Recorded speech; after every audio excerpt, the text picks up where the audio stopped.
সর্বপ্রথম গাছের দিকে ঝুঁকে পড়তে হবে। এসি তো এগুলো ধনীদের পণ্য। সর্বপ্রথম আগে আমাদের পরিবেশ বাঁচাতে হবে। কোনো এসিতে কাজ হবে না। আল্লাহ যখন গজব নাজিল করবে তখন কোনো এসিতে কাজ হবে না।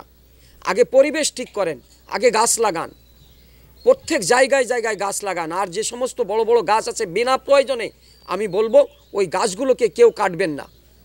গাছগুলো এ দেশের সম্পদ। পরিবেশ যে রক্ষা করে, এই গাছগুলোই আমাদের পরিবেশ রক্ষা করছে।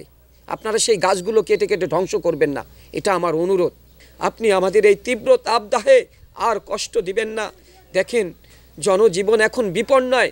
এটা একদম অযথা, আমি মনে করব এটা একদম অযথা এই টাকাটা খরচ করেছে।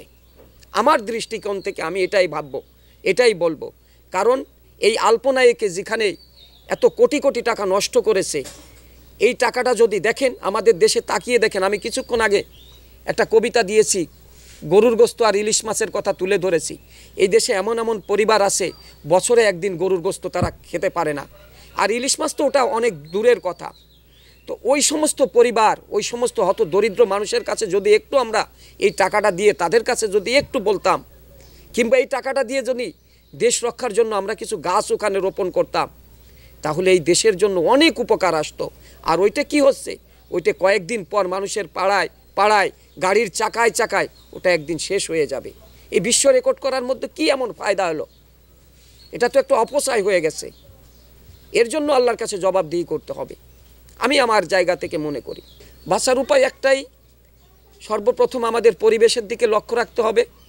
আর আমরা যারা যে গুনাহগুলো কাজ করি, আমি তো জানি যে আমি কয়টা ভালো কাজ করি, কয়টা গুনার কাজ করছি দিনে, এগুলো তো আমি জানি।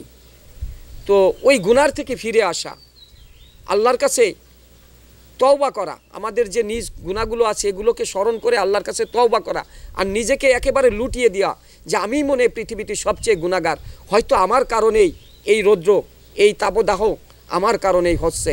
তো ওই আল্লাহর কাছে নিজেকে লুটিয়ে দিয়ে সবসময় তওবা করে আল্লাহর কাছে মাপ চাওয়া, আর নিজেকে একেবারে লুটিয়ে বিনয়ের সাথে থাকা। আপনি বলছিলেন যে তাহাজ্জুদের নামাজের বিষয়, এই বিষয়টা যদি একটু পরিষ্কার করে বলতেন।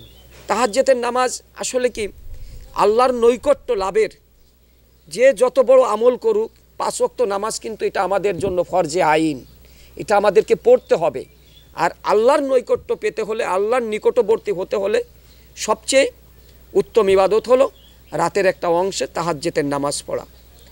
তো এটা সবাই করতে পারে না, সব নামাজি পারে না, কিছু কিছু নামাজি। তবে আমি মনে করি যারা 5 ওয়াক্ত নামাজ নিয়মিত পড়ে, আমি তাদের উদ্দেশ্যে বলবো, বন্ধুরা অন্তত কমের পক্ষে রাতে 2 রাকাত নামাজ তাহাজ্জুদ, একটু রাতের গভীরে উঠে, কিংবা আপনি তো ফজরের নামাজ পড়তেই ওঠেন, একটু আগে ওঠেন, একটু আগে উঠে আপনি 2 রাকাত তাহাজ্জুদের নামাজ পড়ে আপনার চোখের পানি একটু ছেড়ে দেন আল্লাহর কাছে, যে আল্লাহ আমার গুনার কারণে আপনি হয়তো নারাজ হয়ে গেছেন, এই জমিনকে আপনি এত তাবদাহ দিয়ে আমাদের কষ্ট দিচ্ছেন, আমি আমার গুনার থেকে তওবা করছি আল্লাহ, আমি আর কখনো গুনার কাজ করব না, আমার গুনার কারণে সমাজের মানুষকে আপনি কষ্ট দিবেন না।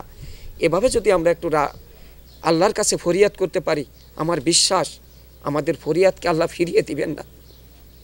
তাহলে কি গরম থেকে বাঁচা যাবে? আমি মনে করি যে আল্লাহ নিশ্চয়ই আমাদের ডাক কবুল করবে। বাঁচা যাবে এটা আমি বলবো না, তবে আমার বিশ্বাস যদি সবাই আল্লাহর কাছে এ বিষয়ে ফরিয়াদ করি, আল্লাহ আমাদেরকে ফিরিয়ে দিবে না। আপনি তো দোয়া করে দেন, হাত তুলে আল্লাহর কাছে একটু দোয়া করেন এই গরম থেকে বাঁচার জন্য। আলহামদুলিল্লাহি রাব্বিল আলামিন, ইয়া রহমান ইয়া রাহিম ইয়া রাব্বিল আলামিন। হে আল্লাহ আরশে আজিমের মালিক, হে আসমান জমিনের মালিক, আপনার কাছে আমার ফরিয়াদ, সমস্ত মানুষের পক্ষ থেকে আপনার কাছে ফরিয়াদ করছি আল্লাহ, আপনি আমাদের এই তীব্র তাপদাহে আর কষ্ট দিবেন না। দেখেন, জনজীবন এখন বিপন্নয়।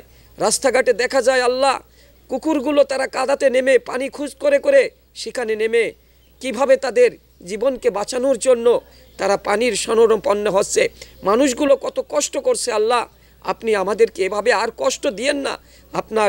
আপনি যদি আমাদের উপর রাগান্বিত হয়ে থাকেন, আমার গুনার কারণে যদি আপনি রাগ করে থাকেন, আমি আপনার কাছে তওবা করছি আল্লাহ, আমি আর কখনো গুনার কাজ করব না। আমার তওবাকে আপনি কবুল করে হে আল্লাহ এই আসমান থেকে এই বৃষ্টি বর্ষণ করে জমিনকে ঠান্ডা দিয়ে সমগ্র জাতিকে, সমগ্র দেশের মানুষকে আপনি রক্ষা করেন।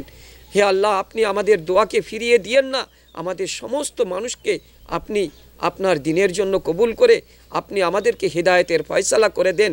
ইয়া আল্লাহ, আপনি বৃষ্টি দিয়ে আমাদেরকে ঠান্ডা করে দেন, এই জমিনকে ঠান্ডা করে দেন। আমরা এই তীব্র তাপদাহ আর সহ্য করতে পারছি না। আল্লাহ, আপনি আমার চোখের পানিকে ফিরিয়ে দিবেন না, আমার হাতকে আপনার দরবার থেকে ফিরিয়ে দিবেন না। আল্লাহ, আপনি কবুল করে নেন। আমিন সুম্মা আমিন।